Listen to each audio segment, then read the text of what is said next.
ఎంతమందితో ఏ సంబంధం పెట్టుకుంటే ఏం ఉపయోగం అమ్మా? పొద్దున్న లేవగానే అందరినీ పలకరించాలి వాట్సాప్లో, లేకపోతే గుడ్ రిలేషన్స్, గాడిద గుడ్ రిలేషన్స్, గుడ్ రిలేషన్ గాడిద గుడ్ రిలేషన్. ఈ రిలేషన్ దెబ్బతింటే ఎంత, ఉంటే ఎంత, పోతే ఎంత, మనం పలకరించాం అంతే. ఏదైనా విశేషం ఉంటే చెబుతాం, లేకపోతే లేదు. రోజు అందరినీ పలకరించాలా? ఇదో పెద్ద బంధం కాదు, ఇది బరువు కాదు. ఉండవలసిన భగవద్బంధం లేదా జీవుడికి? అందరితోనూ బంధాలు ఇక్కడ. ఇక నెందరి సంగతి కోరుకుంది, మీరు చేసి చూడండి.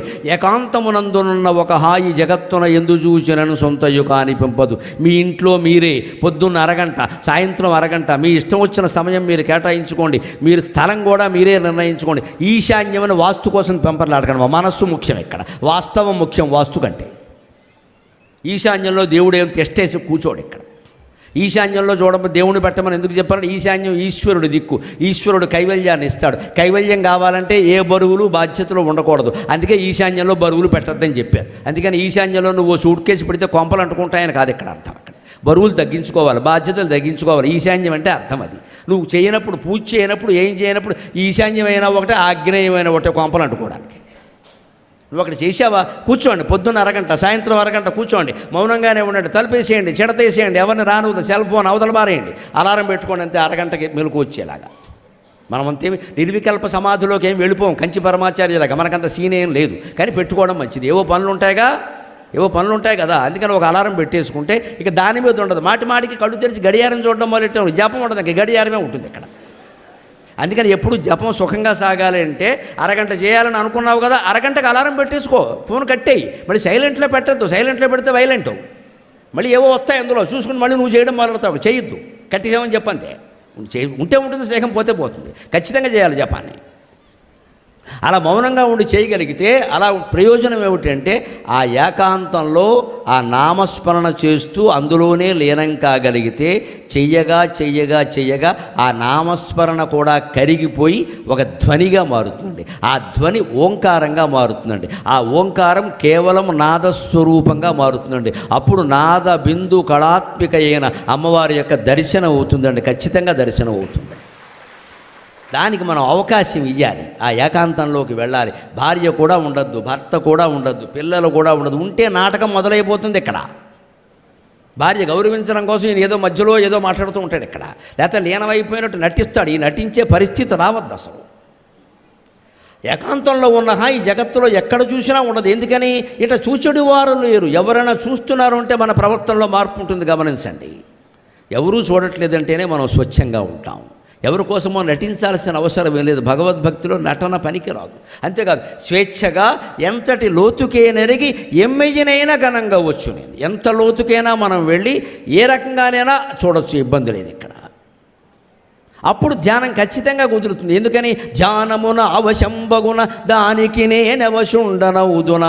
ధ్యానం కుదరకపోతే ఏం చేస్తామయ్యా? ధ్యానమున అవశంబగున దానికి నేనవశుండునవుదునా.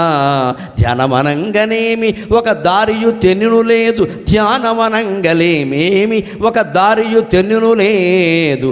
ధ్యానమందు ఏను నశించునంచు వచియింతురుగాని, ధ్యానమందు ఏను నశించునంచు వచియింతురుగా గాని ఇదేమి కర్మమో నేనను మాట తప్ప గమనించను నేను మరొక్క దాని నేనను మాట తప్ప గమనింపను నేను మరొక్క దాని ధ్యానాన్ని కూర్చుంటాం. మనం అందరికీ ఉండే బలహీనత ఏమిటో తెలుసా? వెంటనే మనస్సు పారిపోతుంది. నమశివాయ నమశివాయ నమశివాయ అంటూ మొదలు పెడతాం. ఇది ఇలా సాగుతూనే ఉంటుంది. మనస్సులో వేరే ఆలోచనలు వచ్చేస్తూ ఉంటాయి. భయపడక్కర్లేదు, బాధపడక్కర్లేదు. మహాస్వాములు, మహాయోగులకు కూడా ఈ పరిణామం ఉంది. వివేకానందుడు చెబుతాడు దానికి చక్కని ఉపాయం. మనస్సును నిగ్రహించడానికి సులభమైన ఉపాయం ఏమిటంటే, ఆలోచనలను రానివ్వండి, వాటి దారిని వాటిని వెళ్ళనివ్వండి. మీరు మాత్రం ఆలోచనలకు నేను సాక్షిని అని గమనించండి. మనస్సును నిగ్రహించుకోవడానికి ఇంతకంటే సులభమైన ఉపాయం లేదు అన్నాడు ఆయన. సాక్షిని, నేను సాక్షిని, నేను చూసేవాడిని. ఆ నేను అని ఎక్కడ స్ఫురణ లోపల కలుగుతుందో దాని మీద దృష్టి పెడితే అప్రయత్నంగానే మనస్సు ఆగిపోతుంది. రమణ మహర్షి కావ్యకంఠ గణపతి మునికి చెప్పిన మాట అక్కడ. నాకు ధ్యానం కుదరడం లేదండి అని గణపతి ముని నిజాయితీగా ఆయన దగ్గర చెబితే, నేను అనే స్ఫురణ ఎక్కడ వస్తుందో, ఉదయిస్తోందో గమనించవయ్యా. అప్పుడు ఆ గమనించు మనస్సు అందే లీనమగును, అదే తపస్సు అన్నాడు. నేను అనేది లోపల కళ్ళు మూసుకుని మనం ఏమీ పైకి పెదవులు కూడా కదపకుండా లోపల జపం చేస్తూ ఉంటే ఆ నేను అనేది స్ఫురిస్తూ ఉంటుంది. ఎక్కడో నేననేది ఉంది కదా, నేను లేకుండా ఈ శరీరం లేదు కదా. అందుకే ఆ నేను ఎక్కడ ఉందో అక్కడే దృష్టి పెడితే ఆలోచన కూడా ఆగిపోతుంది. అప్పుడు మనం సాక్షిగా ఉంటాం. ప్రయాణించదు మనసు ఎక్కడికే ఉంటుంది, కానీ దానికి బాగా గాఢమైన అభ్యాసం చెయ్యాలి. ఆ అభ్యాసాన్ని భగవద్గీతలో పరమాత్మ చెప్పాడు. ఎలా చేయాలి? అసంశయం మహాబాహో మనో దుర్నిగ్రహం చలం. అనుమానం ఏం లేదయ్యా అర్జున, మనస్సు నిగ్రహించుకోవడం కష్టమయ్యా, కానీ అభ్యాసేణ చ కౌంతేయ వైరాగ్యేణ చ గృహ్యతే. యోగాభ్యాసం చేత వైరాగ్యం వల్ల అది సాధ్యమవుతుంది అన్నారు. 2 ఉపాయాలు చెప్పాడు. అభ్యాసం ఒకటి, వైరాగ్యం ఒకటి. ముందు మనస్సు ఏ విషయాలు ఆలోచిస్తుందో వాటిని గురించి అక్కడ కాదు, బయటకు వచ్చాక ఒకసారి ఆలోచించవచ్చు. ఇందాకేం ఆలోచించాం మనం? ఏదో రాబోయే ఉద్యోగం గురించి ఆలోచించాం, అంతే కదా. అప్లికేషన్ పెడతాడు ఒక అబ్బాయి, దాని గురించి ఆలోచిస్తూ ఉంటాడు, అందుకని ఈ ధ్యానం చెడిపోయింది, అంతే కదా. బయటకు వచ్చాక ఏం ఆలోచించాలి? నిజమే. ఇప్పుడు ఇక్కడ కూర్చొని ఆలోచిస్తే ఆ ఉద్యోగం వస్తుందా? దానికి ఓ ఇంటర్వ్యూ ఉంది కదా, ఓ డేట్ ఉంది కదా, ఆ రోజు ఆలోచిద్దాం. ఎప్పుడు ఆలోచనని వాయిదా వేయాలి, పనిని వెంటనే చేయాలి. అప్పుడు ఒత్తిడి ఉండదండి మనుషుల మీద. మనకి ఒత్తిడి ఎందుకు ఉంటుందంటే పనిని వాయిదా వేసి ఆలోచిస్తూ కూర్చుంటాం. ఇక్కడ స్ట్రెస్ మొదలైంది.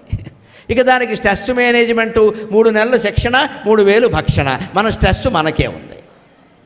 ఈ కోర్సుల వల్ల ఏం జరిగిపోదండి ఊరికే అనుకోవడం, ఇక్కడ అనుకోవడం. కానీ నిజానికి దైవాన్ని నమ్మి గట్టిగా ఎందుకు వస్తుంది ఈ ఒత్తిడి? అనవసరపు ఆలోచన ఎందుకు చేస్తున్నావు? పని చేయి. ఆలోచిస్తావేంటి? ఆలోచన వాయిదా వేయాలి. మనస్సుని క్లిష్టపరిచే ఎన్ని ఆలోచనలైనా సరే టైం చూసుకుని, ఇది సమస్య ఎప్పుడు? 1 నెల తర్వాత కదా వచ్చేది, 1 నెల తర్వాత. ఆ నెలలో ఆలోచిద్దాం. ఆ రోజు 2 రోజుల ముందు ఆలోచిద్దాం. డిసెంబర్ 15వ తారీఖు ఓ సమస్య ఎదుర్కోవాలి, ఎదుర్కొందుకు 14వ తేదీ ఆలోచిస్తే చాలు కదా. ఇవాళ ఇంకా 4వ తారీఖు నుంచి, ఎందుకంటే 10 రోజులు తలనొప్పిగా. ఈ ఆలోచనని వాయిదా వేయాలి, పని వెంటనే చెయ్యాలి. మనం ఎక్కడ పొరపాటు పడతామంటే పనులు వాయిదా వేసేసి తీరిగ్గా కూర్చుని ఆలోచిస్తూ కూర్చుంటాం. బుర్రపాడైపోయిందని 3వసారి కాఫీ తాగుతాం. అప్పుడు వస్తుంది ఇంకా అసలైన పైత్యం, అక్కడ వస్తుంది. కాఫీ టీలు ఎక్కువ తాగితే పైత్యం రాకేమవుతుంది? ఈ ఎస్కేపింగ్ కోసం కాఫీ తాగుతాం, టీ తాగుతాం. ఇంకా కొంతమంది మహానుభావులు వేరే అన్నీ తాగుతారు. అదంతా ఎస్కేపింగ్. అసలు సమస్య నుంచి ఎస్కేప్, తప్పించుకోవాలని ఎందుకు చూస్తున్నావు? దాన్ని ధైర్యంగా ఎదుర్కోవాలి. తప్పించుకోవడం వల్ల దుర్వ్యసనం వస్తుంది. ఎప్పుడైనా తప్పించుకోవాల్సిన అవసరం లేదు. తప్పించుకోలేకపోతే సర్వాన్ని సృష్టించినటువంటి గౌరీదేవి కంటే, వాళ్ళ ఆయన పరమేశ్వరుడు కంటే మనం ఏమన్నా గొప్పవాళ్ళమా? ఏమైందట? వాళ్ళకు వదిలేస్తే అయిపోయాయి. అందుకని అప్పుడు కూడా అంతే. ఎన్నాళ్ళీ గతి, ఎన్నాళ్ళీ గతి, నేనే తవ్వుకొని నేనే త్రవ్వి పుడ్పించుటల్. ఎన్నాళ్ళీ గతి, నేనే త్రవ్వి పుడ్పించుటల్. ఎన్నాళ్ళీ గతి, భావజాలమును నేనే త్రవ్వి పుడ్పించుటల్. 3 నాళ్ళందురు ముచ్చటందురు సుఖంబుల్ దుఃఖముల్ కూడా. 3 నాళ్ళందురు ముచ్చటందురు సుఖంబుల్ దుఃఖముల్ కూడా. నీవున్నీ భర్తయునాడు నాటలకు, నీవున్నీ భర్తయునాడు నాటలకు. టావుల్ దప్పే ప్రాణాలు నా కన్నులు దొన్నెలుగాక ముందే, నా కన్నులు దొన్నెలుగాక ముందే. విమల జ్ఞానం మునిపింపుమా అని అమ్మవారిని ప్రార్థన చేయాలి. ఎన్నాళ్ళీ గతి, ఒక్కటొక్కటిగా నేనే త్రవ్వి పుడ్పించుటల్. మన ఆలోచనలో పక్కదారి పట్టినప్పుడు మీరు కూడా పక్కకి వెళ్ళండి. మహానుభావులు చెప్పిన పనే నేను చెబుతున్నా, మీరు కూడా పక్కకి వెళ్ళండి. ఆలోచన ఏమిటో ఆలోచించండి. అది గతం కానీ భవిష్యత్తు కానీ అయి ఉంటుందమ్మా. వర్తమానానికి సంబంధించిన ఒక ఆలోచన కూడా మనకి రాదు. వర్తమానం ఏమిటి? ధ్యానం చేస్తున్నాం, దాని గురించే కదా. అది రాదండి. గతం వస్తుంది. ఏమిటా గతం? ఎవరో ఎక్కడో ఏదో అయిపోయింది, పెళ్ళో పేరంటో, అది గుర్తొస్తూ ఉంటుంది. లేదా భవిష్యత్తు ఏమిటి? ఊహ ఏమిటో తెలుసా? ఎలా చేస్తే ఏమైనా ప్రయోజనం ఉంటుందా? అసలు దేవుడు ఉన్నాడంటావా? అదో అనుమానం వస్తుంది ఇక్కడ. వెంటనే టీవీలో ఎవడో చర్చ మొదలు పెడతాడు, దేవుడు లేడంటూ. అటు చూసుకుంటూ కూర్చుంటాయి ఇక్కడ. అప్పుడు వాడి మాటలు బాగా పనిచేస్తూ ఉంటాయి. ఆ చర్చ ఇప్పుడు అనవసరం, గతం జరిగిపోయింది అనవసరం. ఇక్కడ ఎన్నాళ్ళు ఈ గతి, ఒక్కటొక్కటిగా నేనే తవ్వి పూడ్పించుటలు. గతాన్ని అలా తలుచుకుని పూడ్పించుకుంటూ కూర్చోవాలండి. ఎంత గతం గుర్తు చేసుకున్నా 10 ఏళ్ల క్రితం కాదమ్మా, 10 నిమిషాల క్రితం జరిగిందాన్ని కూడా మనం మార్చలేము. అయిపోయింది అది, అయిపోయింది అది, అయిపోయింది అది. ఎంతసేపు మనం ఏదో ఇంత ప్రసంగం అనుకున్నాం, అయిపోతుంది, ఇంకో 15 గంటలో అయిపోతుందండి, మళ్ళీ వెనక్కెడతామా? జరిగేది కాదు కదా అది. అలాగే భవిష్యత్తు, 3వ రోజు ఇవాళ అయిపోతుంది, 4వ రోజు కూడా ఉంటే బాగుండు, అది కుదిరేది కాదు. పొద్దున్న విమానం టికెట్ బుక్ అయిపోయింది. అంటే దాని గురించి ఆలోచించే ఉపయోగం లేదు, దీని గురించి ఆలోచించే ఉపయోగం లేదు. నేను కానీ మీరు కానీ ఎవరితోనూ దేనితోనూ బంధం పెట్టుకోవాల్సిన అవసరం వల్ల గ్రహించాల్సిందల్లా ఒకటి 3 రోజులు చెప్పారు కదా. సరస్వతీ కటాక్షం అయింది, లక్ష్మీ కటాక్షం అయింది, గౌరీ కటాక్షం అయింది. దీనివల్ల మనకి ఏం ప్రయోజనం కలిగింది? ఇంటికెళ్ళి మననం చేసుకోవాలి, మననం చేసుకోవాలి. నేను చెప్పినటువంటి మధ్యలో బాణాలు లాంటి మాటలు ఉంటాయే, ఇక్కడ లేనిది ఎక్కడా లేదు, ఇప్పుడు రాంది ఎప్పుడు రాదు. జీవితాలు ఎవరివైనా గొప్పవో కావో మనం చెప్పలేం, కానీ మరణం ఎవరిదైనా గొప్పదే. మంచివాడు మరణిస్తే వాడికి విముక్తి, చెడ్డవాడు మరణిస్తే మనకి విముక్తి. ఇలాంటి మాటలన్నీ మధ్యలో పేర్చుకుని చెప్పిన ఉన్నాయే. జీవితం సుఖంగా ఉండాలంటే 3 పనులు అలవాటు చేసుకోవాలి. ఎక్కడ వస్తువులు అక్కడే పెట్టాలి, ఎక్కడ వస్తువులు అక్కడే పెట్టాలి, ఎప్పటి పని అప్పుడే చెయ్యాలి, ఎక్కడ విషయాలు అక్కడే వదిలేయాలి. అంతే, వదిలేయకూడదు. ఈ ప్రవచనం ఒకటే. ఇంటికి వెళ్ళి మననం చేయండి. ఏం చెప్పారు, మనం ఏం చేస్తున్నాం, ఆచరణిస్తున్నామా లేదా? అప్పుడు ఈ తవ్వుకోవడం, పూడిపించుకోవడం, మనమే తవ్వుకుంటాం, మనమే పూడుస్తూ ఉంటాం. 1 గంట సేపు ఆలోచిస్తారండి. అబ్బా, స్త్రీలో పురుషులో కూర్చొని కబుర్లు చెప్పుకుంటారు. గంట అయ్యాక ఏమంటారు? ఎంత మాట్లాడుకుంటే ఏం ఉపయోగం లే, జరిగిపోయింది, ఆ అబ్బాయి చేసుకునే పెళ్ళి చేసేసుకున్నాడు. మరి ఇంకెందుకు చేసావమ్మా ఈ సోది? చేసుకునే పెళ్ళి చేసేసుకున్నాడు, పక్కింటి ఆవిడ వచ్చింది, నువ్వేదో ఆవిడతో పెద్ద డిస్కషన్ పెట్టావు, డిష్యూమ్ కష్యూమ్ అని. 1 గంట మాట్లాడు. ఆవిడేం చెప్పింది? మా మేనత్తగారు అమ్మాయి కూడా ఇలాగే చేసుకుంది, మా తోడల్లుడు తమ్ముడు కొడుక్కి లెక్కల చూసిన చెప్పిన మేస్టర్ బావమరిది కూడా ఇలాగే చేసుకున్నాడు. ఏం ఉపయోగం అమ్మా ఇవన్నీ? అయిపోయింది. మనం అనుకున్న మంచి అయినా చెడ్డ అయినా అయిపోయింది. దాని గురించి చర్చించే ఉపయోగమే లేదు. ఇక్కడ ఇంత చర్చించినా మనకి చివరికి ఏం తెలుస్తున్నా? ఉపయోగం లేదనే తెలుస్తున్నాం కదా. అది చర్చించక ముందు తెలిస్తే ఆ గంట కలిసి వచ్చింది కదా. ఇది తెలివైన ఆలోచన. అట్టు తిరగేయడం అంటారు. ఆలోచనని తిరగేయాలి. తిరగేస్తే ఆలోచన వెంటనే సక్రమం అయిపోతుంది. అదే వైరాగ్యం.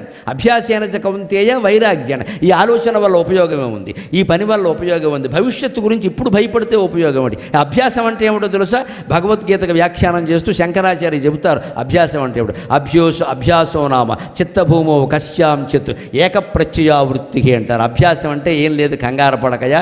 నీ మనస్సులో ఎక్కడైనా ఒక్క చోట దృష్టి పెట్టి నమ శివాయ నమ శివాయ నమ శివాయ, నమో నారాయణాయ నమో నారాయణాయ నమో నారాయణాయ, శ్రీమాత్రే నమః శ్రీమాత్రే నమః శ్రీమాత్రే నమః, ఇలా ఏదో ఒక మంత్రాన్ని మనస్సులో నిరంతరం జపించవయ్యా. అది గొప్ప అభ్యాసం అని చెప్పారు. నిజంగా అన్ని ధ్యానాలు కుదురుతాయి దానివల్ల. అది చేసేటువంటి ప్రయత్నం చేయాలి. చివరిగా ఒక్క మాటతో నేను సెలవు తీసుకుంటాను. మొత్తం అంతా ఒక్కటే అని గ్రహిస్తే తప్పితే మనం అన్ని రకాల బాధల నుంచి బయటపడలేమండి.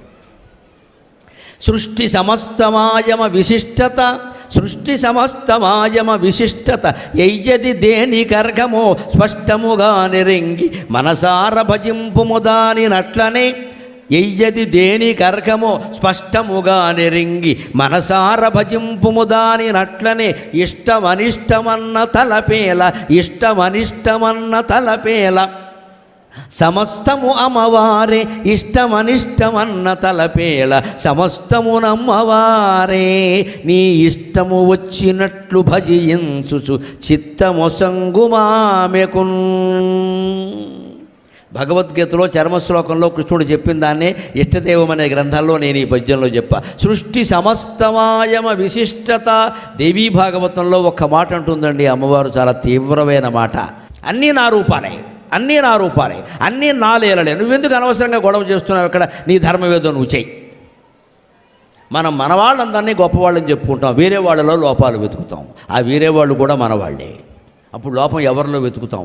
అమ్మవారు ఎవరిలో లోపం వెతకలా. సృష్టి సమస్తం ఆయమ విశిష్టత. అమ్మవారి దయ ఎలా ఉంటుంది అంటే ఆశ్చర్యంగా ఉంటుందండి. దేవీ భాగవతంలో ఒక బాలుణ్ణి తల్లిదండ్రులు కూడా భరించలేక, మోగవాడు బ్రాహ్మణుంట్లో పుట్టాడు. బ్రాహ్మణుడంటే పాండిత్యం ఉండాలి, చదువు ఉండాలి. దారిద్ర్యం కారణంగా పిల్లాన్ని భరించలేక, మూగవాడు వీడికి ఏమీ రాదు ఎలా పోషిస్తామని 16 ఏళ్ళు చూసి ఏం చేయాలో తెలియక దైవాధీనమని అరణ్యంలో వదిలేశారు. ఆ పిల్లాడు ఏం చేయాలో తెలియక అక్కడ కూర్చుని ఒక పంది అటు ఇటు తిరుగుతూ ఉంటే, వేటగాడి బాణాలని తప్పించుకుంటూ తిరుగుతూ ఉంటే అదేదో ఈ ఈ ఈ అని అరుస్తూ ఉంటే దాన్ని అనుకరించాడు. ఈ ఈ ఈ అని అనుకరించాడు. అలా మాటి మాటికి అనుకరించడం వల్ల అది ఎలా మారిందంటే ఐం ఐం ఐం అని మారింది. ఐం అనేది సరస్వతి బీజాక్షరం అండి. ఐం హ్రీం శ్రీం అంటారు. ఐం అంటే సరస్వతి బీజాక్షరం, హ్రీం అంటే భువనేశ్వరీదేవి బీజాక్షరం, శ్రీం అంటే లక్ష్మీదేవి బీజాక్షరం. ఆ పిల్లాడు మోగవాడు పంది అరుపును అనుకరించి ఈం ఈం అన్నవాడు ఐం ఐం అని మార్చేసరికి అమ్మవారికి దయగలిగింది. వీడు ఈం అన్నాడు. ఈం అనేది సాక్షాత్ లలితాదేవి బీజాక్షరం, అది సామాన్యమేదిగా. ఐం అన్నాడు సరస్వతి బీజాక్షరం. వీడికి చదువుకోకపోతే నేనెందుకు అని అమ్మవారు సమస్త విద్యలో అనుగ్రహించిందండి, సమస్త విద్యలో అనుగ్రహించింది. వాడు అడవిలో ఉండగానే ఓ గురువు దొరుకుతాడు, ఆయన చెబుతుంటే వీడికి అన్నీ వస్తాయి. భగవద్భక్తి అంత గొప్పది. నేనేదో పుక్కిటి పురాణం చెప్పట్ల, దేవీ భాగవతం వ్యాసుడు రాసింది పరమ ప్రమాణం. తెలియక మాట్లాడితేనే ఆ కుర్రాడికంత వైభవం పట్టింది కదా, తెలిసి జపం చేస్తున్నాం మనకి పట్టదండి. దైవాధీనం జగత్సర్వం మంత్రాధీనం తు దైవతం, తన్మంత్రం జాపకాధీనం జాపకో మమ దేవత అన్నారు. మొత్తం జగత్తంతా దైవాధీనం. ఆ దైవం మంత్రానికి అధీనమే ఉంటుంది. ఆ మంత్రం ఎవరి అధీనంలో ఉంటుంది, ఎవరు జపిస్తున్నారో వాళ్ళ అధీనంలో ఉంటుంది. అంచేత ఆ జపించేవాడే దైవం అంతే లెక్క. దానికి కులంతో నిమిత్తం లేదు, మతంతో నిమిత్తం లేదు, స్త్రీ పురుష భేదంతో అసలే నిమిత్తం లేదు. ఆ నిత్య నామస్మరణ అనేది బ్రహ్మాండంగా ఉపయోగపడుతుంది. అందుకని ఆ ప్రయత్నం చేద్దాం. సృష్టి సమస్తమాయమ విశిష్టత ఏజది దేని కరకమో స్పష్టముగా నెరింగి మనసార భజింపుము దానినట్లనే. ఎవరి పట్ల ఎలా ఉండాలో అలాగే ఉండాలి. సమస్తం ఒక్కటే కదా అని చెప్పేసి మంచివాడి పట్ల చెడ్డగా, చెడ్డవాడి పట్ల మంచిగా అని కాదు. మంచివాడితో మంచిగానే ఉండాలి, చెడ్డవాడితో కాస్త జాగ్రత్తగానే ఉండాలి. మాయాచారో మాయయా వారణీయక, సాధ్వాచారక సాధునా ప్రత్యుపేయక. మంచివాడితో మనం మంచిగానే ఉండాలి. కానీ మోసం చేసే దృష్టి ఉందని మనకు బయటపడుతుంది అనుకోండి, మనం ముందే వాడిని మోసం చేయడానికి సిద్ధంగా ఉండాలి, లేకపోతే బతకలేము ఎక్కడ. అది కూడా దైవం చెప్పింది. అంతేగాని వాడు నేను ఎప్పుడూ మోసపోతూనే ఉంటాను, ఈ బేదరపులు అరవద్దు. ఇక్కడ మోసపోవడం కూడా నీ తప్పే. వాడు మోసం చేస్తున్నాడని తెలుసు. అక్కడ చిట్ ఫండ్ కంపెనీ పెట్టాడు, మన దగ్గరికి వచ్చాడు, మీ బావగారు కట్టాడు, మీ బావమరిది కట్టాడు, మీ తోడోళ్ళు కట్టాడని మాట్లాడాడు. మంచిదేనండి, రేపొద్దున కనపడని చెప్పాలి. ఈ ముగ్గురికి ఫోన్లు చేయాలి. ఇది నిలబడేదేనా అని అడగాలి. ఏం లేకుండా వాళ్ళందరూ కట్టారని చెప్పగానే మనం కట్టేస్తే బావమరిది బాగానే ఉంటారు, మనకు పోయే ₹1,00,000 ఇక్కడ. ఎన్ని మాయల్లో పడుతున్నామండి. అంచేది మాయ చేసేవాడితో మాయ గ్రహించగలగాలి మనం. అంతేకాదు మోసం చేయడానికి కూడా ఆలోచించకూడదు. మన మోసం చేస్తున్నాడు వాడు, అందుకని వాడు మోసాన్ని మోసంతోనే జయించాలి. కలియుగంలో అదే నియమం. అది తెలివి అంటారు దాన్ని. ఆ మాత్రం తెలివి లేకుండా, లౌక్యం లేకుండా అమాయకుల్లా బతకూడదు. అదేమి గొప్పతనం కాదు, అది భక్తి కాదు. అది స్పష్టంగా చెబుతున్నారు. ఎయ్యది దేని కరకమో అట్లా భజింపు. మంచివాడిని మంచిగానే చూడు, చెడ్డవాడిని చెడ్డగానే చూడు. దూరంగా పెట్టు, కనీసం కొట్టక్కల తిట్టక్కల దూరం పెట్టే. మాట్లాడద్దంత దూరంగా పడి ఇంటికి రావద్దని చెప్పి సంబంధాలన్నీ తెంచేసుకో. ఫోన్ మెనూలో నెంబర్ తీసేయి, చేసిన పలక్ బ్లాక్ చేసి పారాయి. పలక్ వాడు ఎంత దగ్గర చుట్టమైనా సరే, తోడేలుడు మేనలుడు ఎవడైనా సరే మనకు కుదరట్లా వాడితోడు కట్ చేసి. ఏం మాట్లాడక్కల, మాట్లాడాల్సిన పనిలా అయిపోయింది అంతే. ఏమైపోద్ది ఇక్కడ, ఎవరు ప్రాణాలు శాశ్వతం కాదు ఇక్కడ. అప్పుడు ఏమర్థం అవుతుంది, ఇష్టం అనిష్టం అన్న తలపేయాలి. సమస్తము అమ్మవారి. ఇది ఇష్టం, అది అనిష్టం అనేది రాకూడదు. భోజన పదార్థాల విషయంలో కూడా వీలైనంత వరకు ఇష్టాలతో నిమిత్తం లేకుండా చేసినవి తింటూ ఉండాలి. కనీసం 60 ఏళ్ళు దాటాకైనా ఈ రుచి వ్యామోహం వదులుకోవాలి కాస్త. నా బోటుగాడి కష్టమే అనుకోండి, కానీ చెబుతున్నాను, చేయడం మంచిదే. నాకు ఇంకా జిహోచాపల్యాలు కొన్ని ఉన్నాయి కాస్త. ఎందుకంటే ఒక పూట భోజనం అదేదో కాస్త రుచిగా లేకపోతే తినలేను. కానీ వదులుకునే ప్రయత్నం నేను చేస్తా, మీరు చేయండి. ఎందుకంటే వయస్సు దాటుతోంది. ఏదో పెట్టింది ఏదో తింటే చివరి వరకు పెడతారు, లేకపోతే నువ్వు చేసుకో అంటారు. లేనిపోను గొడవ ఎందుకు వచ్చింది. అంతే, రుచులు తగ్గించుకోవాలి, అనేక రకాల అభిరుచులు తగ్గించుకోవాలి. క్రమంగా భగవద్ధ్యానంలో పడాలి పూర్తిగానే అక్కడ. అలా ఉంటే సమస్తం అమ్మవారే. నీ ఇష్టం వచ్చినట్లు భజించు చిత్తం సుసంగుమామికను. అప్పుడు ఏ సమస్య జీవితంలో ఎదురైనా సరే ఒక నిర్ణయం తీసుకోవడానికి కంగారైందనుకోండి, ఉపాయం ఉందండి, గొప్ప ఉపాయం ఉంది. ఇంట్లోనే సమస్య వచ్చింది, కొడుకుతో, కూతురుతో, భార్యతో, భర్తతో, అన్నదమ్ములతో, ఏదైనా కానివ్వండి, ఆర్థికం, మానసికం, ఏదైనా సరే నిర్ణయం తీసుకోవడం మన బాధ్యత. తీసుకోవాలి, తీసుకోలేకపోతున్నాం. ఏం చేయాలో తెలియట్లా. అప్పుడు చక్కని ఉపాయాన్ని భగవద్గీతలో పరమాత్మ చెప్పాడు. సర్వధర్మాన్ పరిత్యజ్య మామేకం శరణం వ్రజ అహం త్వా సర్వపాపేభ్యో మోక్షయిష్యామి మా శుచః. మంచిది, నీకు ఏది ధర్మం అనిపిస్తే ఆ నిర్ణయం తీసుకో. కానీ ఇది శ్రీకృష్ణుడు ఆజ్ఞతో తీసుకుంటున్న నిర్ణయం అని తీసుకో, నీ సొంతం కాదు. అలా మనం అమ్మవారి మీద తోసియాలమ్మా. సృష్టి మొత్తం ఆవిడిది, మనకేం గోపం ఇక్కడ. ఇందాక చెప్పాక నీ భర్తయు నాడు నాటలకు టావులు తప్పే ప్రాణాలు. పార్వతీ పరమేశ్వరులు ఇద్దరు కూర్చొని హిమాలయంలో చదరంగం ఆడుకుంటున్నారు. ఇక్కడ వాళ్ళు ఆడుకుంటున్న ఆటలో పావులుగా ఉన్నామంటే పాపపుణ్యాలన్నీ వాళ్ళవే, ధర్మాధర్మాలన్నీ వాళ్ళవే, హాయిగా ఉంటామండి. దానికి ఉపాయం ఏమిటంటే, అమ్మా నేనేదో నిర్ణయం తీసుకుంటున్నా, కానీ నాకేం తెలియదు కదా, అందుకని నువ్వే బాధ్యత వహించు. నేనై పొందడిది ఏమి ఉన్నది భవానీ నీదు పాదమ్ములంది నీరై ప్రవహించుటొక్కటియ కాక నేనై పొందెడిదేమియున్నది భవాని. నీదు పాదమ్ములందు ఈ నీరై ప్రవహించుటొక్కటియ కాక ఎవ్వారినెవ్వారినో ఆనందింపగజేయ ఈ బ్రతుకు నీకై ఇచ్చినట్లిత్తు. ఎవ్వారినెవ్వారినో ఆనందింపగజేయ ఈ బ్రతుకు నీకై ఇచ్చినట్లిత్తు. నీవేనాడైనను చెప్పియుంటివకో నీవేనాడైనను చెప్పియుంటివకో నీవే అన్ని గైకొన్నటుల్. ఇది మనకు కలగాల్సిన భావం. ఎవరికి మనం ఏ సేవ చేసినా, భార్యకి చేసినా, భర్తకి చేసినా, పిల్లలకి చేసినా, అత్తమామలకు చేసినా, కుక్క పిల్లకి చేసినా అమ్మవారికి చేస్తున్నట్టుగా భావించండి. ముసలావిడికి చేస్తున్నాం అనుకుంటే బాధ కలుగుతుందమ్మా. ఎంతకాలం అంటాం. అమ్మవారికి చేస్తున్నామంటే ఎందుకు బాధ కలుగుతుందండి?